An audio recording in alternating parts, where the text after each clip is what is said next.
Imagine this. You reach your goal. You hear the cheers, you hear the applause, all of the feelings of what you have worked for are coming to fruition. And then, like that, it fades. The cheers stop, the applause stops, the text, right? All of the recognition fades away. And you're left with this feeling of emptiness. Today, we are decoding how fulfillment isn't found in the spotlight. Let's go. Born in 92 on the block with the sharks. Come from a different cloth, y'all would get ripped apart. You want it diamond, then you gotta get it in the dark. We dropping nuggets like Carmelo with the Rucker Park. Now we eating from state to state, we scrape the plate. I put my eggs in a basket, took a leap of faith. I took a chance, now we grow and see the impact. Decoding success with special guests, now let's bring Matt. Welcome to the top 1% globally ranked podcast, Decoding Success. We are excited that you are joining us here today. If you're on YouTube and you want to catch us on the go, make sure you check the description for the link so you could hear these when you're doing your thing on the move. And maybe you're on the flip side of that, you're catching this episode while on the go, but want to enjoy this from the comfort of your couch. You could check the show notes to make sure you're grabbing that. But as mentioned, I just want to express a quick gratitude for you joining us here today. Super excited for what we're diving into. And I want to kick it off by telling a story because every piece of content that is created is really created from the heart and created from experience, not just, oh, wow, I read something in a book. This is actually lived. And you, the individual watching this right now, are most likely watching this because you too have once felt like a black sheep in your life, someone that may have felt neglected or isolated or even rejected, and probably a whole bunch of other things that stem from those feelings. All of that being said, the point of this episode is that when we chase the spotlight, we miss out on fulfillment because true fulfillment comes when we stop depending on it. And the it is that spotlight. I could remember vividly at a particular point in my life where attention was always sought negatively because I didn't get it, period. And this is no knock on those that were around me from an upbringing perspective whatsoever, because ultimately there's a gratitude that comes about from those wounds. It shaped me into who I am today.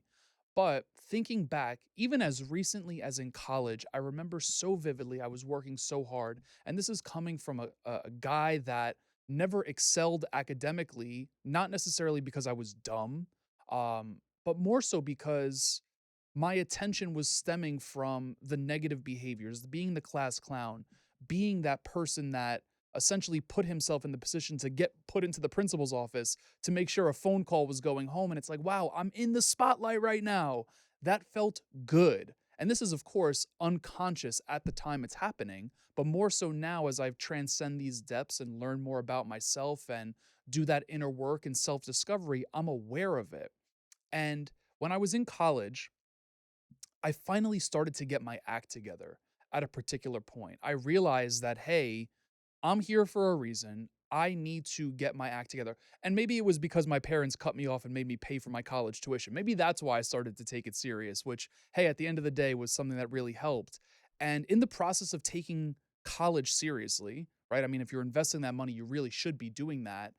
I started to take on leadership roles, and these leadership roles led to more opportunities. And in one particular opportunity, I remember vividly, we were competing a startup competition. We were creating a startup within 30 days with a working prototype.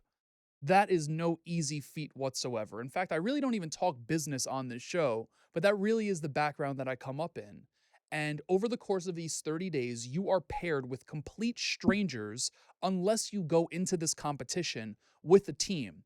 All of that to be said, I didn't have a team. So I was paired up with three other people that supplemented the skill set that I personally had. I went into it with a marketing skill set. Beyond that, the other people that supplemented the team were on the finance side, on the tech side, and on the design side. So you got matched with these people. And over the course of this 30 days, you would meet in a workshop mastermind-ish setting with these people to build your brand, like to build this business, again, in 30 days with a working prototype. Over the course of these 30 days, there were obviously challenging moments because I'm a full-time student, I'm working part-time, essentially a business owner as an independent contractor in, a totally unrelated field in hospitality, and really on the freaking grind to say the least.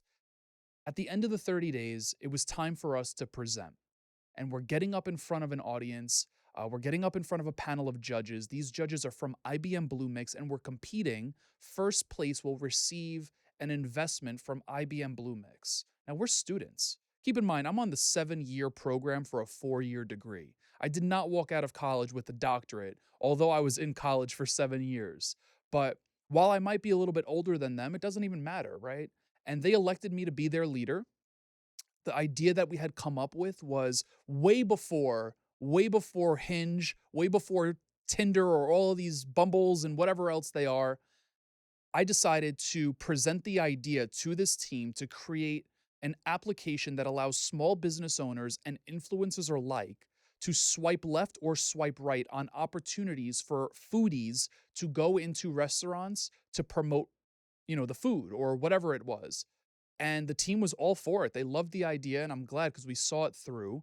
And the day it was time to pitch, I'm up on the stage delivering the pitch, and I was nervous as all hell. I'm making it sound much easier than it was. Like, I'm sitting there, I'm sipping a tea because I'm feeling all this anxiety, and we get into the room to present to the judges.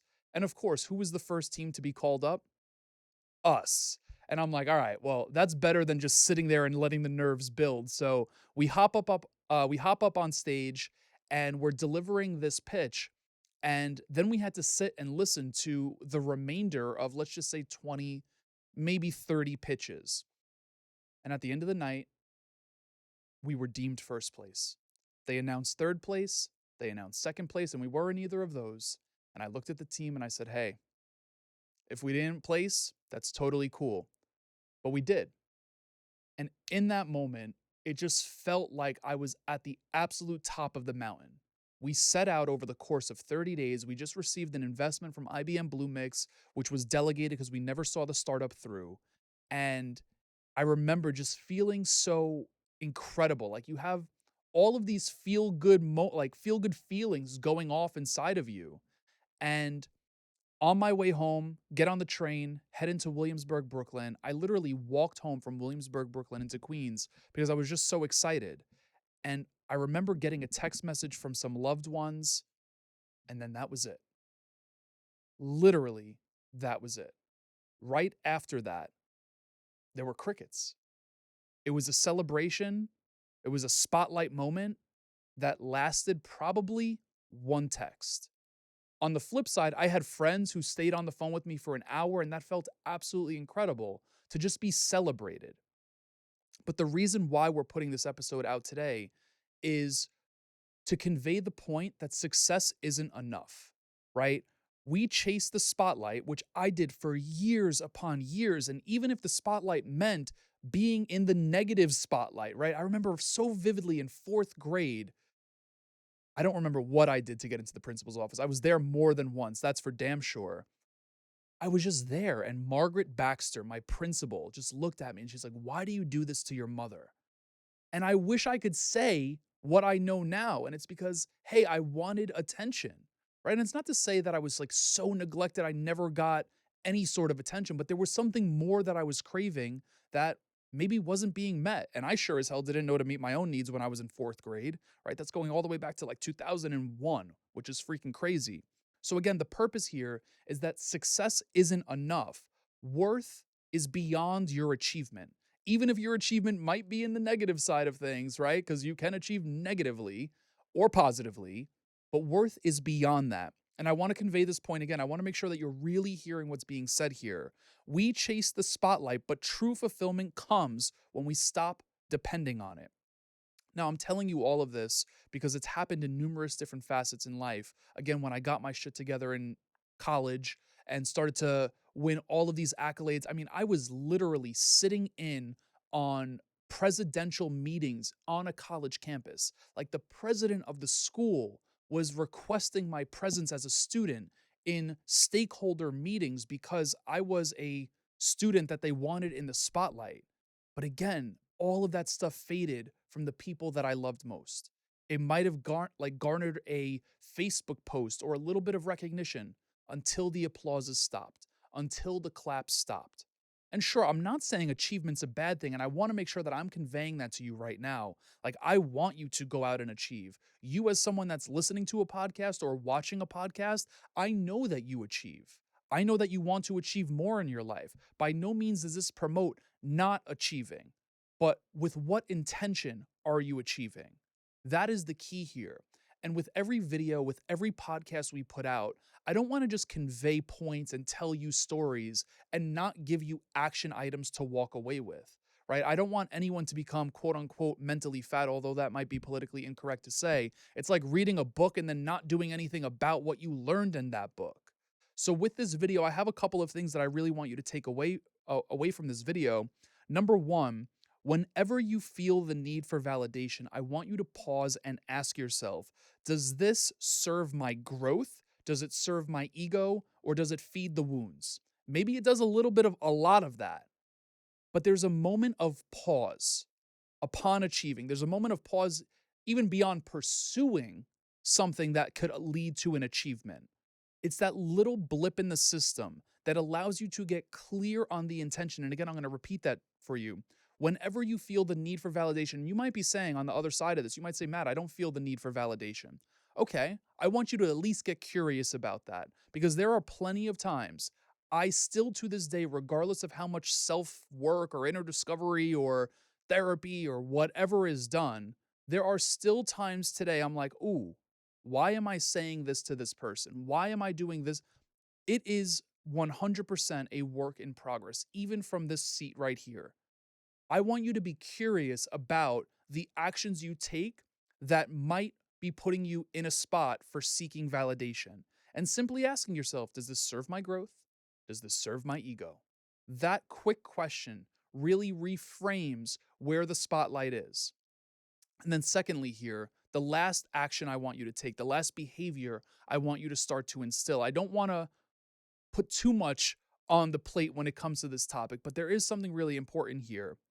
I want you to reframe your accomplishments as an extension of who you are, not solely who you are, right? So when I was up on that stage and we ended up placing in first place for that startup competition, I viewed that accomplishment as who I was. That accomplishment was who I was. But at the end of the day, the truth is that accomplishment was merely an extension of me, right? That accomplishment in so many different regards in life, whether it's accolades, trophies, whatever the case is, trophies collect dust. You're not dusty, right? You are way more than dusty in a good way. Like you have a golden light within inside of you, and that is a really important thing to walk away with. So I want you to think of your achievements less as who you are and more of a part of who you are. Because achievement is not necessarily the goal. It does not bring true fulfillment. So, again, I want to thank you for tuning into this solo episode here of the Decoding Success podcast. If you're tuned in from YouTube, yet again, I want to make sure that I'm reminding you if you want to catch these on the go, head over to the description of this episode so you can grab that link, and then vice versa. If you're listening on the go, you want to catch these from the comfort of your couch, make sure you check the show notes of this. As always, leaving you one last time with this point. We chase the spotlight, but true fulfillment comes when we stop depending on it. Until next time, everyone, be blessed. Peace.